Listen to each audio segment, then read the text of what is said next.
Whew, okay. So I think I'm finally ready to sit down and talk about some things. So this is gonna be a kind of personal type of video, and I don't have any notes. I was laying in bed trying to sleep last night and thinking about things I wanted to say in this video. I probably should have gotten up because I did not sleep at all last night.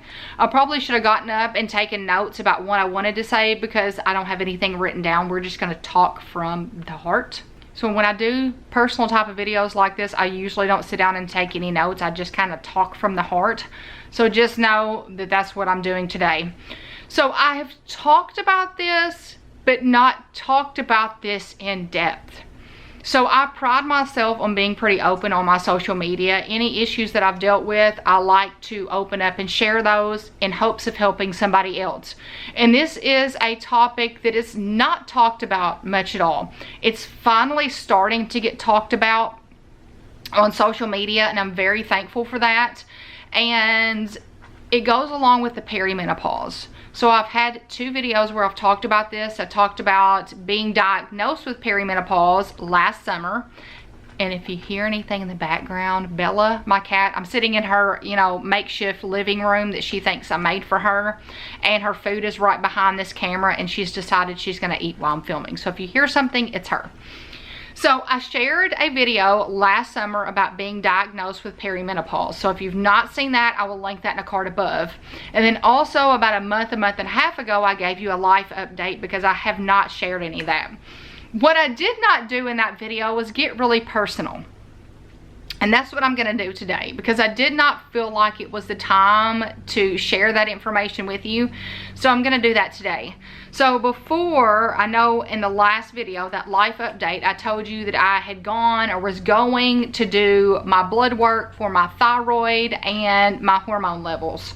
So we did all of that. My thyroid was good. Hallelujah. Thankfully, that has kind of been stable since 2016, I would say. I got diagnosed with a low functioning thyroid in 2015, and then I think it kind of got a little better in 2016 once I did some lifestyle changes.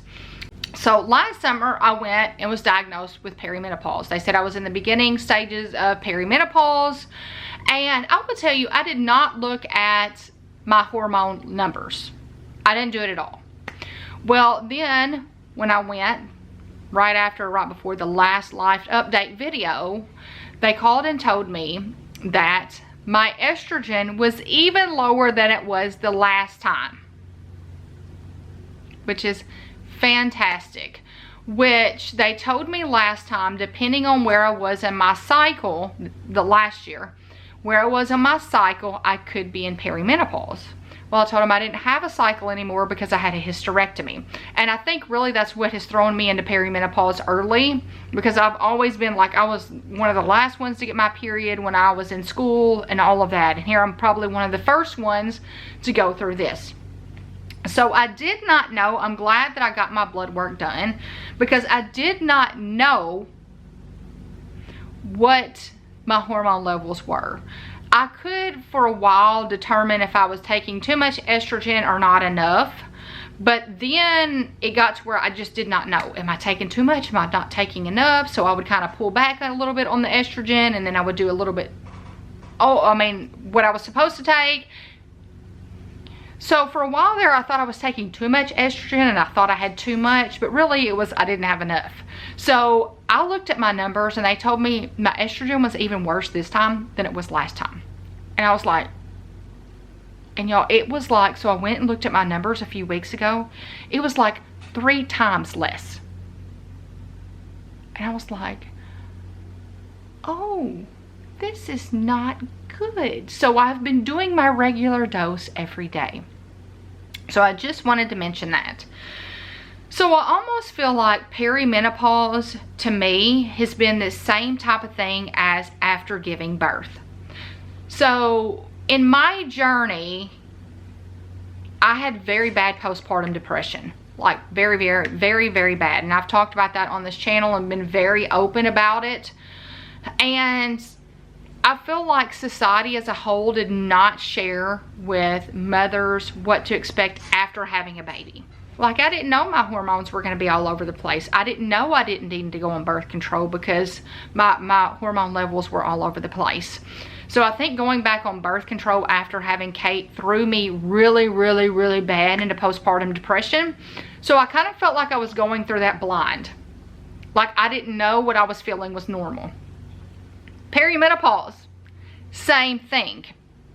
Y'all, I did not know all of the symptoms that go along with it. So I'll wake up in the middle of the night and my hands are like tingling. Like, I can't, if I get into a position where I'm sleeping really good, my hands are going to sleep. I didn't know that was a sign of perimenopause. It's like so much anxiety, panic attacks, and that's what I'm here to share with you. The anxiety and panic attacks are no joke. It has really taken a toll on my mental health. And I've really had to, I've always been a people pleaser. Always. I've always been the person that's trying to get, you know, family functions together, make sure Thanksgiving's together, make sure Christmas is together. Does everybody have their presents? Does everybody have this? Like, I've always been the person that was like getting all of this together and organizing everything and making sure everybody had what they needed to have. And I never stopped to think about, is this good for me? What am I doing for me? So when I started going through my issues last May, beginning of June, it hit me like a ton of bricks. And I don't know if you watched the perimenopause video, but it was like out of the blue. So Kate and I are going to Jonesboro, going shopping, going out to eat for lunch, just a mother-daughter day. We're down the road and I all of a sudden feel like, and I didn't know if it was because I hadn't eaten. At this point, I did not know that I was going through all of this. I did not know what it was, but I feel like I'm one of those people that's pretty in tune with my body. So I'm driving and all of a sudden I get like this wave over me, like this feeling like I'm about to die. I'm about to pass out and have a seizure and die on this road. And it got to where I felt like I couldn't breathe and I was going to have a seizure, and we had to pull off on the side of the road for like 30 minutes for me to collect myself. And we were like, Kate was, I mean, she did so, like, I'm very thankful she did so well with that, like handling it and helping me through it. It was so bad that my husband had to drive and follow us to everywhere I was going because I could not function. Could not function. So I thought at this moment it's because I haven't eaten. Because I hadn't eaten into this point because I was trying, it was lunchtime and I had gotten up and I didn't eat. And Kate was like, well, maybe it's the coffee and you didn't eat anything. So I had to stop at a gas station and cram down some food. And it still wasn't helping. And that was the start of everything. So after going through several episodes of this, and to the point, like sitting at nighttime, sitting in my bed, and I was watching something with my husband, and all of a sudden I got this like faint feeling. I'm about to die again. I'm fixing to die. I don't know why, but I'm having a panic attack. Why am I having a panic attack? And I'm not doing anything. I'm literally sitting in my bed watching TV. At that moment is when I decided to make an appointment to get all of this checked out. And it has been an adjustment ever since. So I had to put everything else on the back burner. So from that point on, like stress, I try not to stress myself out. And I've pulled myself back from a lot. So my circle has gotten really small. Like sometimes my anxiety is so bad, even like going to like an event to get my hair done. Just to get my hair done, I have to pump myself up to go. And then sometimes when I'm sitting in the chair, I feel like I'm having an anxiety attack. Why?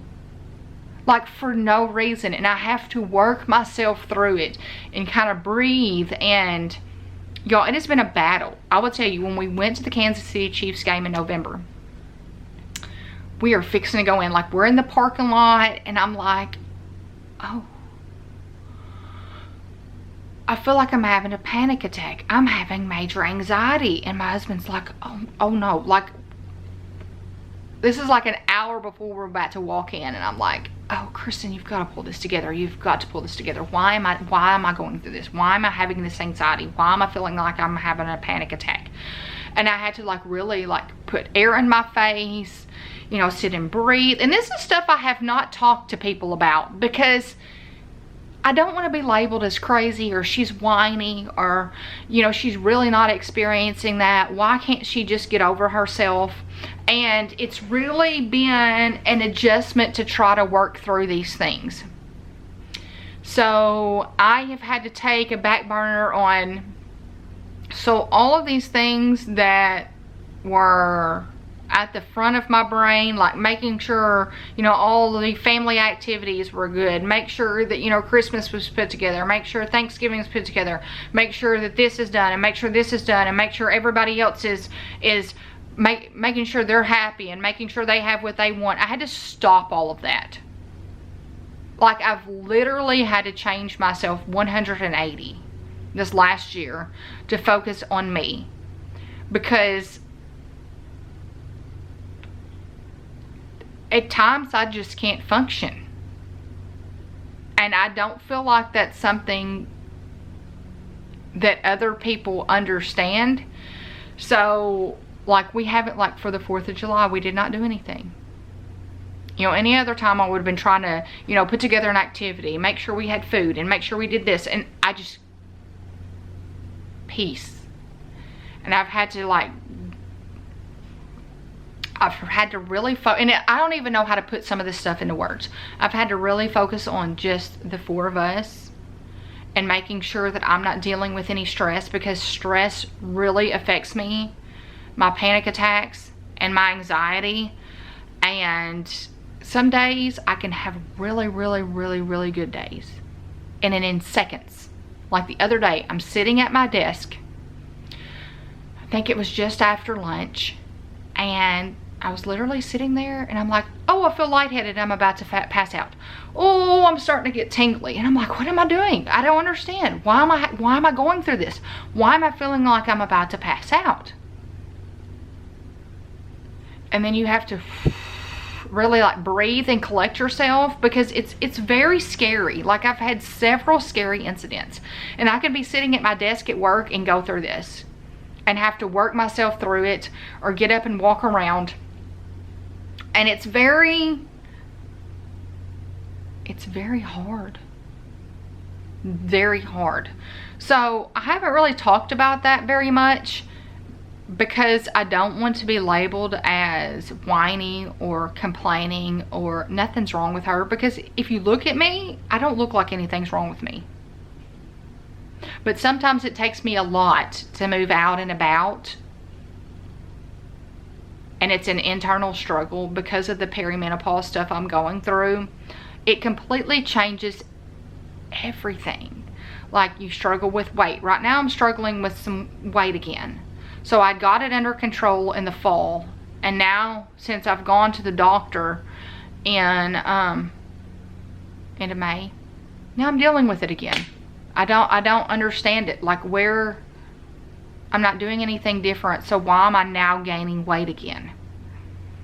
So it's all mental gymnastics. And I'm open with my husband about it, but it's really hard to be open with everybody about it, because I feel like, you know, everybody's dealing with their own things too. So I don't want to be like, oh, guess what? I'm having issues today. Because it gets to a point where nobody wants to hear that anymore. They're tired of hearing you complain. So I am just having to learn to be a totally different person. The reason I'm making this video is not so I can sit here and want you to say, oh, I hope you get feeling better. That's not why I'm making this video. I have been working on this for a year now. I'm wanting to tell you, if you're going through the same thing, you're not alone. So many people I've found on TikTok and Facebook and different social medias that are going through the same thing, that feel like they're going crazy. Like, am I going, because you literally, your insides are, they're not normal. Like, I'm having to learn a new normal. So I'm going to leave in the description below the Facebook group that I'm a part of that has helped me so much. and that is wake her up. So lots of women going through the exact same things I am, and right now I'm not sleeping. So my sleeping is not good, and this is probably not helping the weight as well. So I have tried different teas to try to sleep. I take magnesium every night. I do magnesium spray on my feet, and sometimes, like last night, I literally laying there going, I'm not going to sleep. Why is my body not letting me sleep? I haven't done anything different, nothing different, but my body has just decided you are not sleeping tonight. So the insomnia is no joke. So I want to know, is there any questions that you have about any of this journey that I'm going down? Please let me know in the comments below, because I want you to know that you're not alone, and I will make as many videos as I need to help as many of you as possible. So thank you so much for watching this. I know it's probably been a little bit lengthy and a little bit chatty, a lot chatty, and probably negative, but I just wanted to be open about my experience and what I'm currently going through. So we've been doing a common question of the day. So today's, or not a common question, a common word of the day. So today's word is going to be together. So we're going to get through this together. So don't forget to give this video a big thumbs up. By giving my videos a thumbs up, it helps that YouTube algorithm, and as you know, everybody knows, they're just not doing a great job at sharing videos. I can't even get on YouTube and see the people I've subscribed to. It's very frustrating. So I know it's frustrating to you guys. So I hope you all have a great week, and until next time, bye you guys.